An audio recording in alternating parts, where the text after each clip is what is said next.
Yes, I'd like to start by just asking you a question. I mean, do you subscribe to the view that actually the state should be as accountable to the taxpayer as the taxpayer is to the state? I mean, and do you start from that premise? Yes, and I think the state is pretty transparent in what it shows it's doing, more so in some areas than even the private sector, and I absolutely, as part of my job, am keen to work with this committee, the NAO, in making sure that we deliver transparency and value for money for every pound of taxpayers' money spent. Good. Because I think we can hopefully all agree that timely and accurate accounts do actually, if you like, it's the genesis of any form of accountability and people being held to account for failure. I do agree. So when we look at figure 1 and we see, it's varied. Pre-COVID, we were looking at 76% of public accounts meeting the deadline of the summer. It dropped to 42%, and currently it's sitting at 64%. I mean, do you think that's acceptable? So we as government must and plan to do better. In the legislation, you are required to publish your accounts by the 31st of January at the end of each year. Everyone did that, apart from the College of Policing, which had a particular transitional accounts issue. So they're meeting their legislative standard, but the aim is to do far better than that, and for public bodies to publish before the summer recess. Your stats are exactly right. In terms of the larger government departments, I think 8 were post-summer recess this year. We think at least 4 of those will move to pre-summer recess and have credible plans to do so. The perhaps largest outlier in that is DHSC, the Department of Health, and I think you've questioned them on that. They have a plan to deliver pre-summer recess by 26, 27, and I'm happy to go into the issues around all of those things. I think it would be very helpful if you could just explain the responsibilities of accounting officers, the Treasury, and the government finance function in this annual process. I mean, I think it would be useful to know what part you will play. Yeah, okay. So the Treasury sets the framework under which people must prepare their annual report on accounts. We publish a financial reporting manual by December each year, which sets out all the detail of what people are required to do. There's an advisory body that helps us do that. So the Treasury sets the framework. Accounting officers across government are required to then deliver to that framework, and they're responsible for preparing and signing themselves, not as their institution, as individuals, off their accounts in accordance with that manual. The NAO audit that. They audit up to, I think, 400 accounts a year, which is a key part of the assurance that Parliament and the public can get.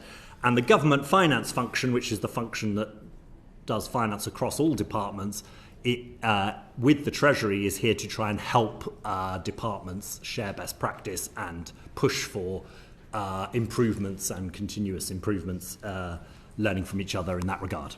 Okay. I think, Philip, you've actually been at the coalface doing this yourself. So I mean, my question is, and I think we've been over this before in a previous meeting, is in the private sector there are quite severe penalties if you don't file your accounts within a statutory time period. And I think we've identified that actually that isn't the case with government departments and government accounts. If they miss timescales, yes, they may get a bit of criticism, but in the end you don't suffer the same statutory penalties that you do in the private sector, such as being, in the end, banned from being a director. HMRC leans heavily on you and starts assessing you for taxes they think you owe.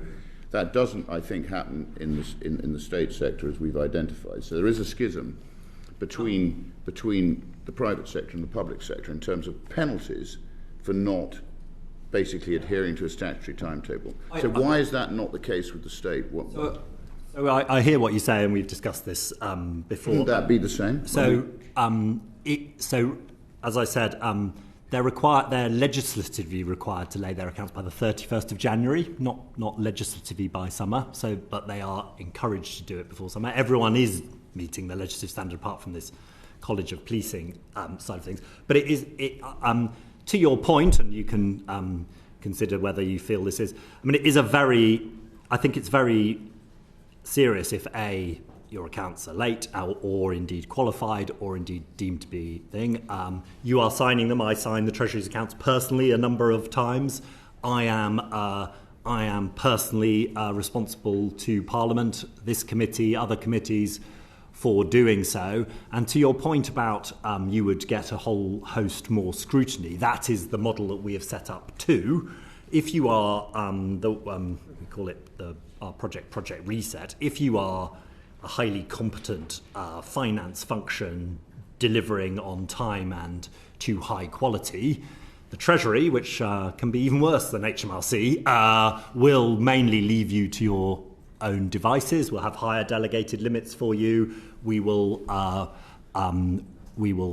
trust you to deliver. If you are not doing that, we will be more managing of you, and we're stepping that up. So I don't think there's no consequences. How many public sector employees have been fired for failure? For failure to do late accounts. Failure to deliver accounts. Quite a number of permanent secretaries have moved in recent they might have moved, recent things. I don't know whether you'd link it entirely to lateness of accounts. Probably not. But I don't think there's a total lack of accountability in the system. But I take your point, and I wouldn't be able to list numbers of people who've been fired absolutely because of accounting issues. But I'm trying to reassure you that there isn't just a free lunch here, and it doesn't matter. It really is very material. Firstly, whether you get your accounts done before the summer, and that is a huge element. You have to get your accounts ready and then have them audited. And secondly, that you have a clean set of accounts. That is not that's not a low priority for myself or fellow permanent secretaries, and I would go back to the fact that if you're taking the statutory point, people are delivering to the statutory requirements. Thank you. I'll just come in on the back of that. James, there's another reason why it's important to get these accounts on time, and that is the whole of government accounts. Yes. And the timeliness of whole of government accounts. Yeah. Which you and Andrew are very familiar with. Very much so. Where do you think we're getting to with timeliness on the whole of government accounts? You're now saying that of those 8 that were late last time, beyond the summer, that now half of them are going to come in before the summer.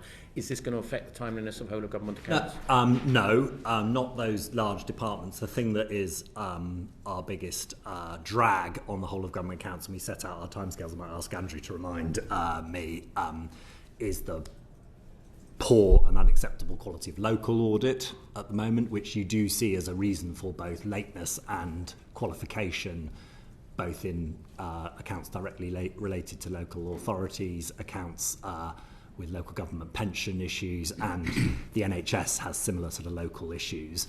And that is the drag to both the disclaimer and the lateness on that. But we are due to get whole of government accounts back to the timeliness that we had before. So I'll ask Andrew to say when that is. I mean, the other thing I thought came out very powerfully in the report, which I very much subscribe to, is if you're always doing last year's accounts, right into next year, then you're looking backwards, not forwards, and that is very true. I think Sarah Olney will be coming. Oh, okay. In a minute. Well, there's my answer.